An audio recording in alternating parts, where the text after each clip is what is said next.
혹시 이 중에 바닷속에 살고 계신 분 있나요? 죄송해요. 스펀지밥은 빼고요. 실제 심해 생물은 이런 만화에 나오는 존재들과 그다지 닮지 않았습니다. 오히려 이보다는 공포 영화의 악역을 방불케 하는 외모를 갖고 있는데요. 여러분 안녕하세요. 그렇다고 해서 심해 생물을 미워할 필요는 없습니다. 이런 생물들이 서식하는 환경 자체가 너무나도 극한의 상태이기 때문이죠. 한번 상상해보세요. 햇볕은 수심 180m까지는 닿지 않기 때문에 심해 생물은 어둠에 적응해야 했고 엄청난 수압도 견뎌야 합니다.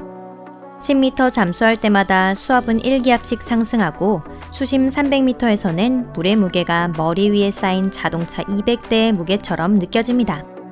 많은 물고기들이 납작해지는 것은 그저 놀라운 일이 아니죠. 이런 곳에서 제대로 된 형태를 유지하기란 불가능에 가깝습니다.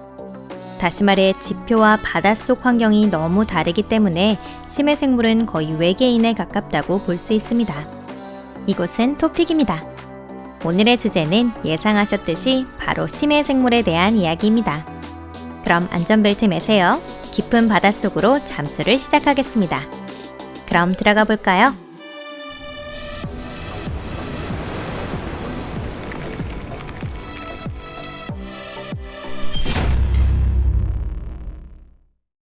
솔베 간팽. 최초의 심해 생물은 해저, 산호 사이에 서식하고 있습니다. 이 예쁜 물고기에는 솔베 간팽, 라이온피쉬 등 많은 명칭이 주어졌는데요. 이 물고기는 얼룩무늬의 부채를 닮은 화려한 가슴 지느러미를 갖고 있습니다. 쓰다듬으면 어떤 느낌일까요? 하지만 절대 만져서는 안 돼요. 이 예쁜 물고기는 마비를 일으키는 독으로 가득 찬 날카로운 가시를 지느러미 사이에 숨기고 있습니다. 이 물고기의 가시로 인해 죽은 사례는 아직 알려지지 않았지만 역시 안전을 위해 만지지 않는 것이 좋겠죠? 솔베 간팽은 숙련된 사냥꾼으로 잡은 사냥감은 통째로 삼켜버립니다. 자신의 가시를 사용해 사냥감을 함정에 몰아넣어 직접 포식할 수도 있고 산호 사이에 몸을 숨겨 기다렸다가 먹는 경우도 있습니다. 솔베 간팽은 주로 태평양과 인도양에 서식하지만 얼마 전 카리브해에서 발견되며 현지 생태계에 심각한 위협이 되고 있습니다. 매혹적인 외모와는 달리 이는 상당히 중요한 문제라고 하네요. 키다리개. 더 깊이 잠수해 보겠습니다. 보여드리기 전에 미리 말씀드리는데요. 혹시 거미 공포증 있는 분 계시나요? 그렇다면 잠시 눈을 감아주세요. 그럼 소개하겠습니다. 바로 키다리개입니다. 예상대로 약간 징그러운 외모를 하고 있는데요. 이 키다리개는 태평양에서 가장 큰 절지동물이니 그럴만도 합니다. 몸집은 길이 80cm로 작은 편이지만 다리가 정말 거대해서 뻗은 상태로는 6m에 이른다고 합니다. 무게는 최대 20kg으로 부드러운 게살인 미식가들에게 훌륭한 평가를 받고 있기도 합니다. 하지만 이 개를 잡기란 그리 쉬운 일이 아니라는데요. 키다리개는 수심 180m에서 800m 거리에 서식하고 있으며 봄철이면 산란을 위해 얕은 여울로 나옵니다. 산란기에 키다리개 잡이는 금지되어 있고요. 이 개는 어떻게 사냥할까요? 40cm 길이의 집게가 매우 무서운 무기가 되어줍니다. 그럼에도 불구하고 이 키다리개는 주변에 무척 우호적인 것 같아요. 오직 사냥감만을 찾아 조용히 해저를 떠돌아다니며 해조류나 연체동물, 작은 물고기 등 거의 아무거나 다 잘 먹습니다. 이 개는 귀여운 취미도 갖고 있어요. 자신의 몸을 숨겨서 보호하기 위해 해면동물이나 해초로 등을 장식하는 것을 아주 좋아합니다. 또한 이들은 아주 장수하는데요. 아무런 이유 없이 100살까지 사는 경우도 있다네요.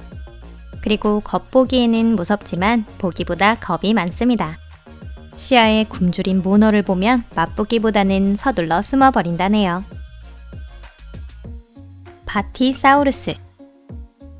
다음으로 등장하는 심해 생물은 물고기보다는 공룡을 더 닮았습니다. 그 외관은 바티사우루스 또는 심해 도마뱀이라는 이름에서도 잘 알 수 있는데요. 날카로운 이빨에 납작한 얼굴이 우리 잠수함의 창문 너머로 이쪽을 들여다보고 있다고 상상해보세요. 맞아요. 바티사우루스의 치아는 정말이지 대단합니다. 바늘처럼 날카롭게 안쪽으로 구부러져 있으며 게다가 입을 다문 상태에서도 치아가 훤히 보입니다.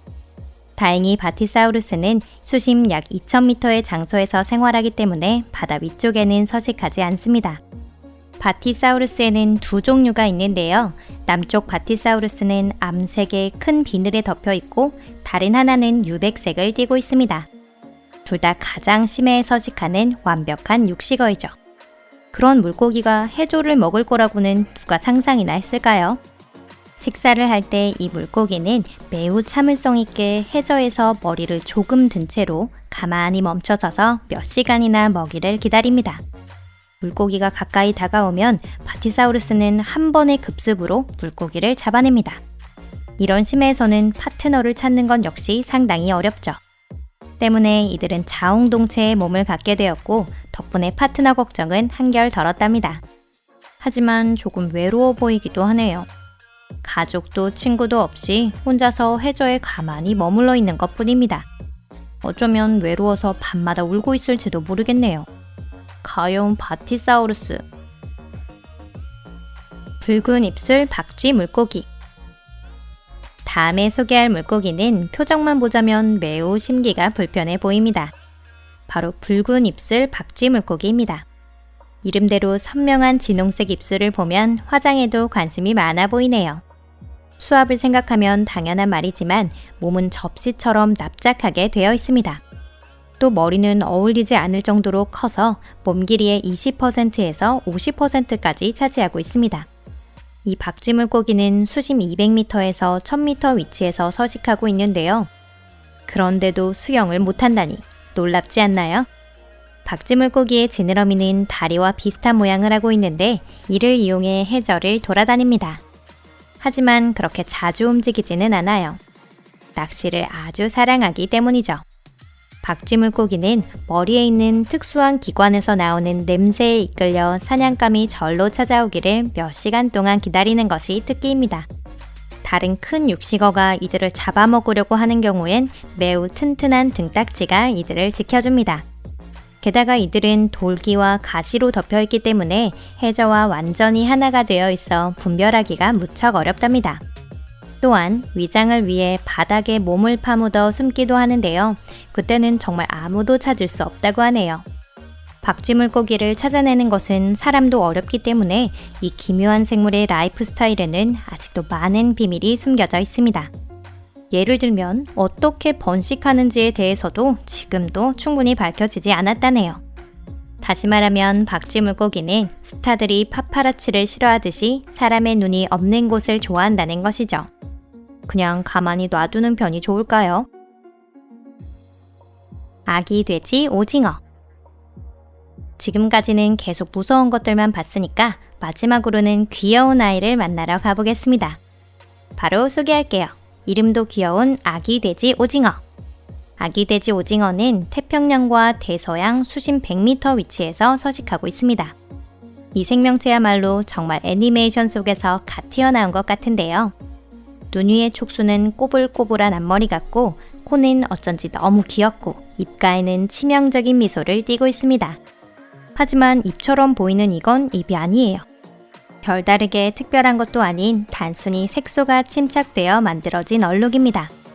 이름처럼 귀여운 무언가일 거라 상상했다가 실망하셨나요? 코도 발광을 하는 특수한 기관으로 단순한 발광기에 지나지 않습니다.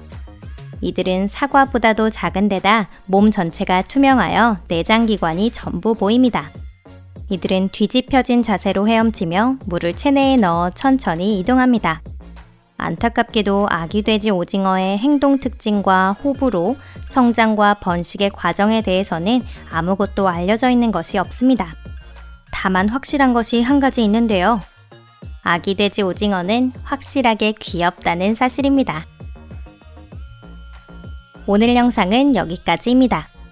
시청해주셔서 감사합니다. 역시 우리는 아직 심해 생물에 대해 아주 조금밖에 알지 못하네요. 막대한 면적을 차지하고 있는 해역에는 지구 전체 바이오매스의 2% 미만이 존재하고 있으며 그중 90%의 생물은 해수면 부근에 서식하고 있습니다. 이번에는 과감하게 심해로 잠수해서 바다 여행을 해보았는데요. 이제는 잠수함에서 나와 태양 아래서 충분히 몸을 말릴 시간입니다. 그럼 다음 영상에서 뵙겠습니다. 안녕히 계세요.